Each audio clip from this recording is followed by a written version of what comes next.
Hello जी hello. कैसे हैं आप लोग?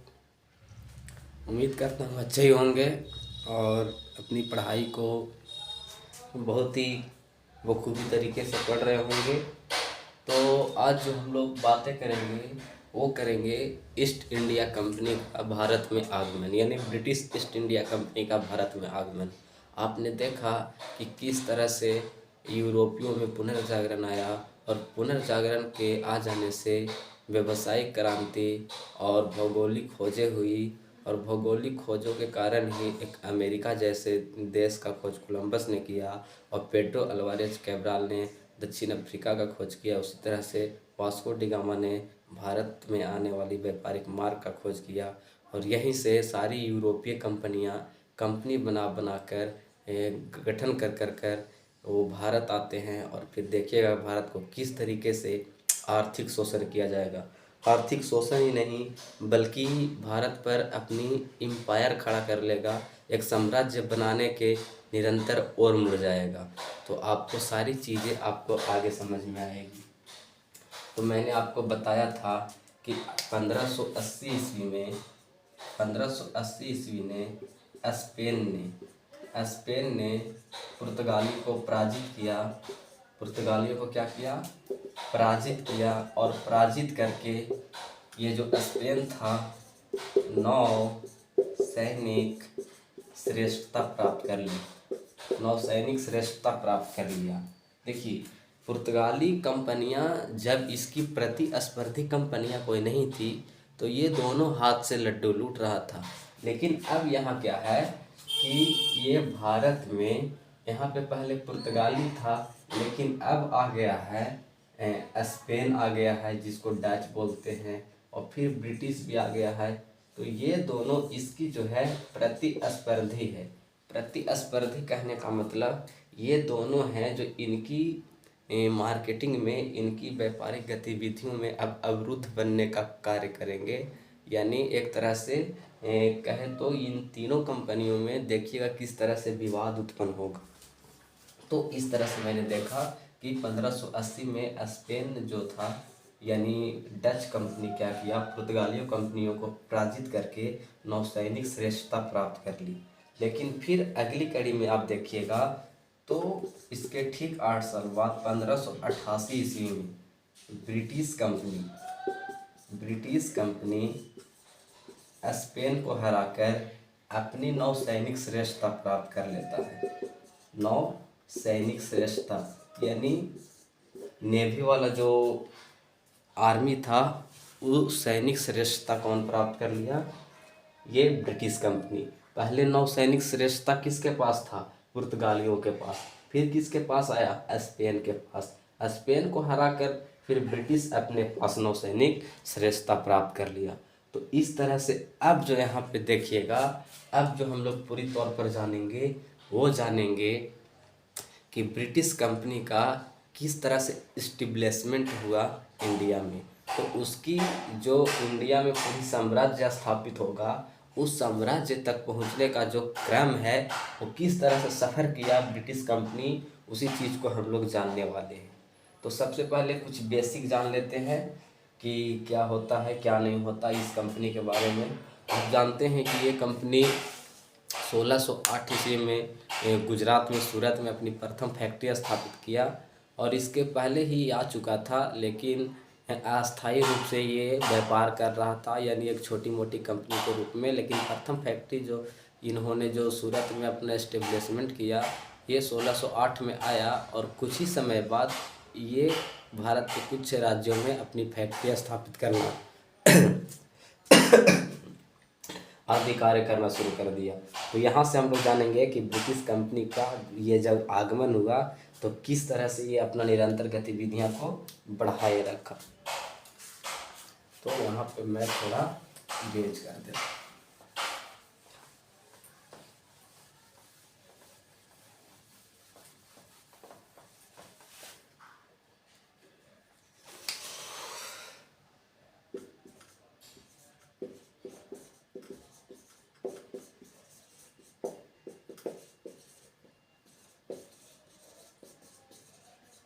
British east India company.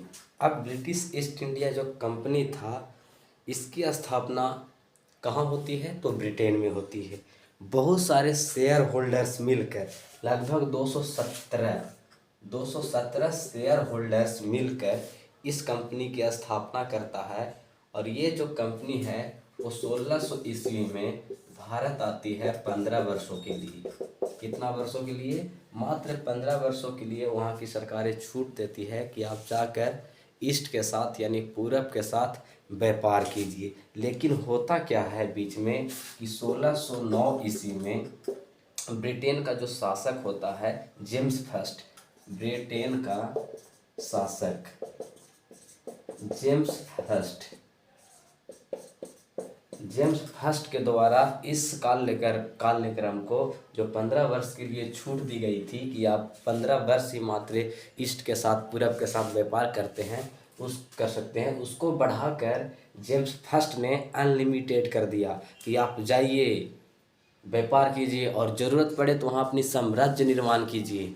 आपको वित्त की कमी हो यानी फाइनेंस की ज़रूरत हो, सैनिक की ज़रूरत हो तो आपको मदद हम करेंगे। ऐसे में जो कंपनियां थी उस कंपनियां को एक और प्रोत्साहन मिला कि हमारे सपोर्ट में अब सरकार है, हम जब चाहे जहाँ चाहे कंट्रोल कर सकते हैं, सैनिक कंट्रोल कर सकते हैं, साम्राज्य निर्माण कर सकते हैं। हालांकि ये इतनी आसान नहीं थी कि वो भारत में आकर अचानक साम्राज्य निर्माण करे। इसके बाद भी कई चैलेंजेस थे जो इनको सामना करना पड़ा, लेकिन इन्होंने करेगा। तो इस तरह से 1609 ईस्वी में ब्रिटिश शासक जेम्स फर्स्ट ने अनुमति दे दिया, ये घोषणा कर दिया कि अब जो कंपनियां हैं ब्रिटिश ईस्ट इंडिया कंपनी वो अनलिमिटेड व्यापार कर सकती है। इसी के दरमियान देखिएगा कि ब्रिटिश ईस्ट इंडिया कंपनी ने जो ये एक संयुक्त उपक्रम का कंपनी था, ये जो कंपनी था संयुक्त उपक्रम का कंपनी था, इसकी 217 शेयर होल्डर्स थे। इसकी शेयर होल्डर्स कितने थे? 217 थे। इसका जो शेयर होल्डर्स था ये बहुत सारे ऐसे बड़े बड़े उद्योगपति, व्यापार, जिन्होंने सब मिलकर एक कंपनी का गठन किया और उसका नाम दिया east India company. East India company क्यों नाम दिया गया इसके बारे में मैं बताया था।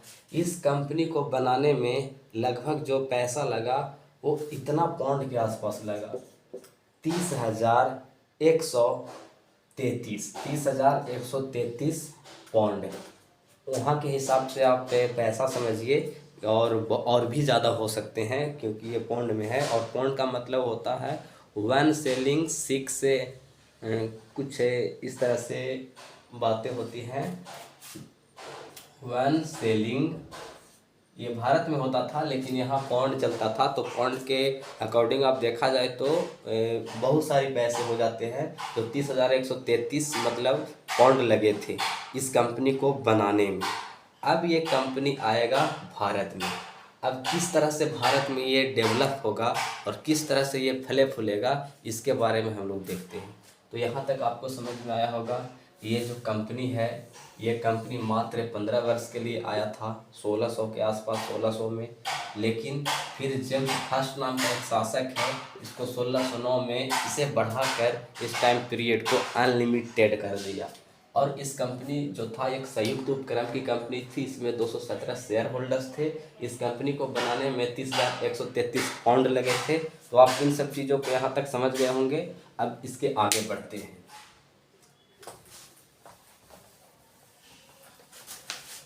अब जब ये कंपनी भारत में आई है उस समय भारत में मुगल शासक है। कौन है? मुगल शासक।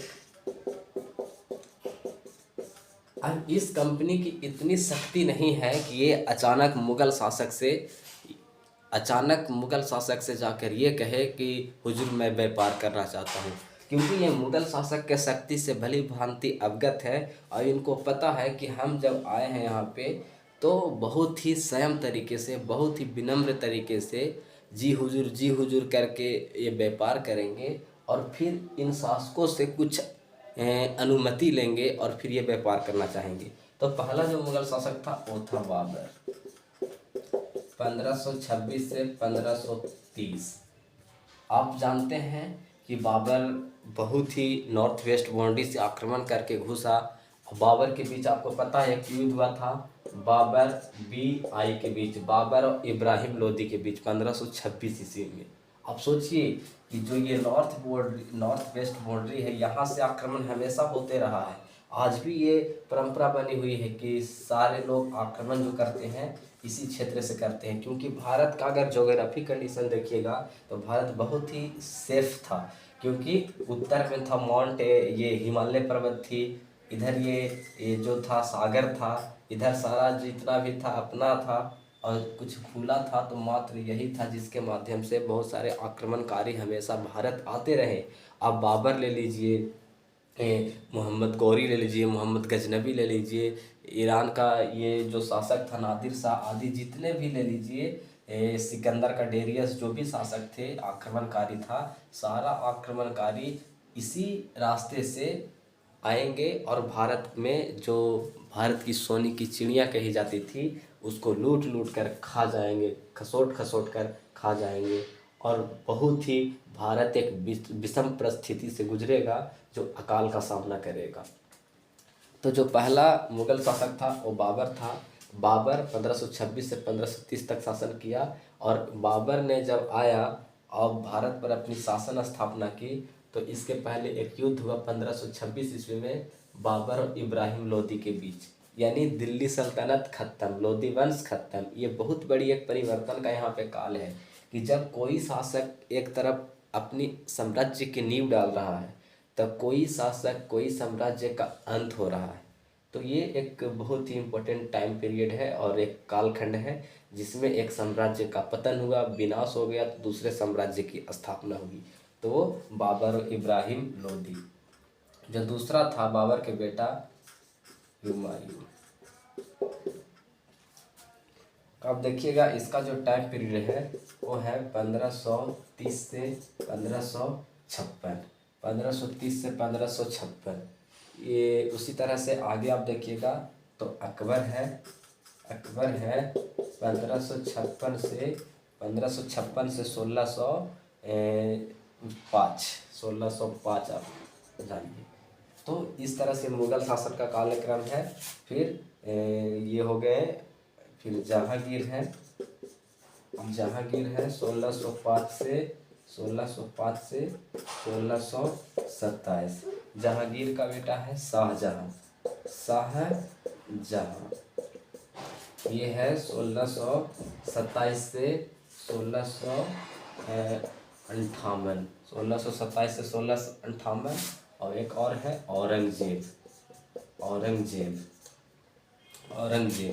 1658 से आप जान लीजिए 1707, क्योंकि 1707 में औरंगजेब की मृत्यु हो जाती है, और इसकी मृत्यु के पश्चात बहुत बड़ी परिवर्तन का काल होता है, जहाँ से आप देखिएगा कि भारत में छोटे छोटे क्षेत्रीय शासक हैं अपनी महत्वाकांक्षा को जगाते हुए किसी क्षेत्र पर प्रत्यक्ष नियंत्रण कर लेंगे। तो अब ये जो कंपनी जिस समय आई है उस समय भारत की स्थिति ये है, उन्होंने बहुत ही आसानी से पुर्तगाली कंपनी, डच कंपनी को अपने रास्ता लाइन से अलग करने में सक्षम रहा, और जो नौसैनिक श्रेष्ठता था, जो नौसैनिक के उन्नति थी उन्होंने किया। लेकिन अब इसके सामने एक बहुत बड़ी दीवारें हैं, बहुत बड़ी एक रोड़ा है जिसको क्लियर करना होगा। लेकिन जिस समय ये आए हैं वो आए हैं अकबर के शासनकाल में। अब देखिएगा अकबर के शासनकाल में जो आया था वो दो अंग्रेज आया था, एक का नाम था रॉल्फ फिंच और एक के नाम था मेडन हॉल। मेडन हॉल और रॉल्फ फिंच नाम का दो अंग्रेज आते हैं, और ये जो रॉल्फ फिंच है ये प्रथम समुद्री मार्ग से आने वाला यात्री है। ये आप याद रखिएगा कि अकबर के काल में रॉल्फ फिंच और एक आया था मेडन हॉल। ये प्रथम जो है, प्रथम समुद्री मार्ग से आने वाला यात्री है, और ये जो है प्रथम जो है स्थल मार्ग से आने वाला व्यक्ति है। याद रखिएगा स्थल मार्ग से आने वाला प्रथम व्यक्ति अगर कोई है तो मेडन हॉल है, और समुद्री मार्ग से आने वाला रॉल्फ फिंच है। तो इस तरह से इन्होंने मुगल शासक से आया, अपनी विनती रखी, लेकिन आगे आप चल के देखिएगा तो जहांगीर के शासनकाल में एक व्यक्ति आता है। जहांगीर के शासनकाल आप देखिए तो इस तरह से है कि 1605 में 1605 में ये अपना गद्दी पर बैठे और 1627 तक ये अपने गद्दी पर एज इट इज बने रहे। अब यहाँ पे इनको बहुत बड़ी एक चैलेंजिंग ये था कि ब्रिटिश कंपनी दिन प्रतिदिन आ ही रहे थे, मुग़ल दरबार में आ रहे थे। ये अपनी विनती रख रहे थे कि सर मुझे भी व्यापार करने की अनुमति दी जाए, मुझे भी व्यापार में कुछ छूट दी जाए। लेकिन जो जहांगीर था, इन पर पुर्तगालियों का प्रभाव था। पुर्तगालियों का ये अर्जी था कि वो ब्रिटिश कंपनी का जो फैक्ट्रियाँ स्थापित करने का जो अनुमति है वो ना दे। औरंगजेब को ऐसे दबाव बना रहे थे कौन? पुर्तगाली, कि ये ब्रिटिश कंपनी को फैक्ट्री स्थापित करने की अनुमति ना दे। लेकिन इसी के आसपास देखिएगा तो 1612 ईस्वी में गुजरात में स्वाली का युद्ध होता है। अब स्वाली का युद्ध जब होता है तो इस युद्ध में एक ब्रिटिश कंपनी के तरफ से लड़ रहे होते हैं वेस्ट नाम का अधिकारी। वेस्ट नाम का अधिकारी ने क्या किया? पुर्तगालियों को हरा दिया। और जब पुर्तगालियों को हरा दिया तो इससे मुगलों में लगा कि ये तो कंपनी जो है बहुत ही महत्वाकांक्षी और बहुत ही शक्तिशाली है। इसके पास जो है कि नए सैनिक सर्वोच्चता भी है, नौसैनिक सर्वोच्चता भी है। दूसरी बात, ये बहुत ही महत्वाकांक्षी है। अब ऐसे में क्या हुआ कि मुग़ल शासक ब्रिटिश कंपनी को ये क्या करेगा कि फैक्ट्री स्थापित करने की अनुमति अभी तक भी नहीं देगा। लेकिन उसके बाद भी सूरत में 1613 ईस्वी में ये फैक्ट्री स्थापित करेंगे और अस्थायी फैक्ट्री स्थापित करेंगे। यानी इन्होंने ये बात की संकेत दे दिया है कि आप भले ही मुझे परमिशन नहीं दो, लेकिन हम अपनी फैक्ट्री को स्थापित करेंगे। और इन्होंने सूरत में पहले अस्थायी फैक्ट्री स्थापित किया। उसके बाद देखिएगा कि मद्रास में और इस तरह से आगे बढ़ते रहा। लेकिन 1615 ईस्वी में एक बहुत ही परिवर्तन का काल ये होता है कि टॉमस रो नाम का एक ब्रिटिश अधिकारी आता है और ये जेम्स फर्स्ट का दूत होता है।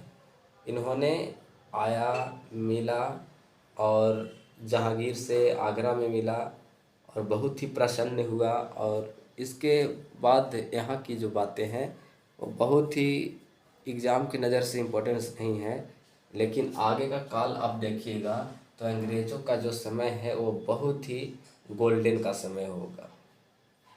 तो आज के लिए ज़्यादा बात नहीं करना चाहूँगा क्योंकि क्लास बहुत लंबी हो जा रही है। तो आप याद रखें कि ये मुग़ल शासक है।